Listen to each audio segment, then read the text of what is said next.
Pour les gens qui ont des tensions au dos, cette vidéo est pour vous. En fait, je me suis basé sur 2 trucs faciles que j'ai partagés à mon papa qui disait avoir certaines tensions au niveau de cette zone du corps. Dans un premier temps, vous aurez besoin d'une balle. Donc ici, vous voyez la Happy Ball qui peut être écrasée relativement aisément au niveau de la main. Balle de tennis comme vous voyez dans la vidéo. Ça pourrait être aussi toutes sortes de formes sphériques avec des petits pépics ou non. Et là, à ce moment-là, vous pourrez jouer avec la dureté de l'objet et en fonction aussi de sa forme, de sa circonférence. Ce que ça va permettre à ce moment-là, c'est dépendamment du niveau de tension que vous avez dans cette zone du corps et de la réactivité de votre système nerveux. Parfois, vous aurez besoin de quelque chose de plus mou que plus dur. Et selon la circonférence, vous pourrez plus ou moins rentrer profondément dans le pied, entre les orteils, entre les lignes partant du talon allant vers les orteils, que ce soit lors du roulé avant-arrière, de côté, ou bien lorsque vous imprégnez le pied dans l'objet, lorsque vous poussez verticalement avec le poids de votre corps. Je suis en position bipède, debout, et j'ai une chaise à côté de moi. Donc ici, je peux utiliser cet objet, dans ce cas-ci, le dossier où ma main est déposée pour avoir plus d'équilibre. C'est à la fois sécuritaire, mais ça me permet aussi, dans un deuxième temps, de pouvoir bien me concentrer sur mon travail, ici, au niveau du pied. Donc à ce moment-là, avec ce repère visuel, c'est beaucoup plus facile pour moi d'arriver à bien engager mon pied dans l'action, de jouer avec cet élément de pression, donc mon poids du corps qui va s'engager dans l'objet, enrouler avant-arrière, côté ou bien juste de haut en bas. Et en ayant la main aussi sur le dossier de la chaise, ça me permet d'être bien équilibré sur mes 2 pieds autant que c'est possible, évidemment, en ayant un pied au sol à plat et l'autre sur un objet. Disons que ça se passe bien, il y a 2 choses que vous pourriez essayer. Donc, c'est un élément de jeu et d'exploration. Vous pourriez, par exemple, simplement enlever votre main du dossier de la chaise. Donc, vous enlevez l'élément d'équilibre avec cet objet. Vous pourriez aussi regarder ou pas votre pied en travail. Donc, à ce moment-là, ce que vous pouvez faire, c'est soit de juste regarder devant vous et non votre pied, ou bien carrément fermer les yeux. Si vous décidez de fermer les yeux, je vous dirais commencez avec la main sur la chaise. Si ça se passe bien, vous pourriez enlever la main de votre chaise. C'est une exploration progressive. Vous pouvez graduellement vous approprier cet exercice en relation avec vos besoins du moment et où vous en êtes dans l'ensemble de votre progression dans vos aptitudes physiques. Passons maintenant au 2e exercice. Donc ici, on est assis sur la chaise. Voyez comment je crée de la distance entre mes 2 pieds.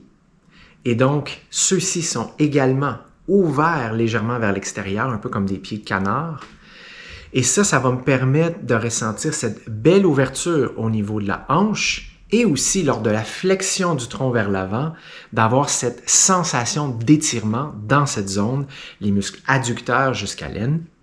Il est très important, comme vous voyez avec le truc du bâton, de maintenir sa colonne vertébrale au neutre pendant tout le mouvement. L'angle à la hanche et l'amplitude est fonction de cette capacité à maintenir cette colonne vertébrale au neutre, partant du sacrum, passant au niveau des omoplates jusqu'à l'arrière de la tête, au niveau des vertèbres cervicales. Donc ici, pendant tout ce mouvement, essayez de maintenir à l'esprit cette idée d'allongement de la colonne, donc de créer de l'espace entre chacune des vertèbres, tout en engageant les muscles du corps de façon juste assez, mais pas trop, juste assez pour maintenir cet alignement postural, mais pas trop pour limiter l'accès à l'amplitude de mouvement.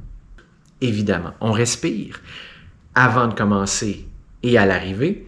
Donc, pendant cette position statique, j'inspire, j'expire, je bouge en flexion du tronc vers l'avant, j'arrête, position d'arrêt, j'inspire avec flexion et j'expire, je reviens en position de départ. Voyez aussi que le positionnement de mes mains aura une incidence sur ma capacité en amplitude de mouvement tout en gardant ce positionnement du tronc. Si j'ai les mains avec les bras croisés à l'avant versus les mains sur le dessus de la tête versus derrière la tête, ça va jouer au niveau de la tension pectorale, au niveau de l'avant, la portion antérieure de l'épaule. Si j'ai des tensions en ouverture au niveau de la chaîne antérieure, ça va être beaucoup plus difficile avec les mains derrière la tête.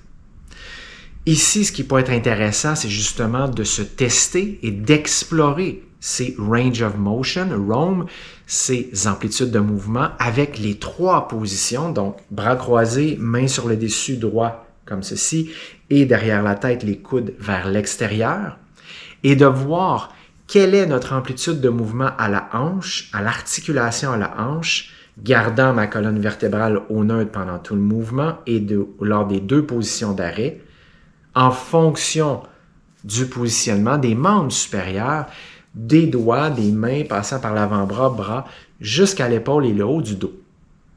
Donc, ce sont tous des éléments en lien avec l'objectif ultime de cette vidéo qui était pour mon papa, d'arriver à l'aider à diminuer ses tensions au niveau du dos pour ses pratiques, ses activités physiques.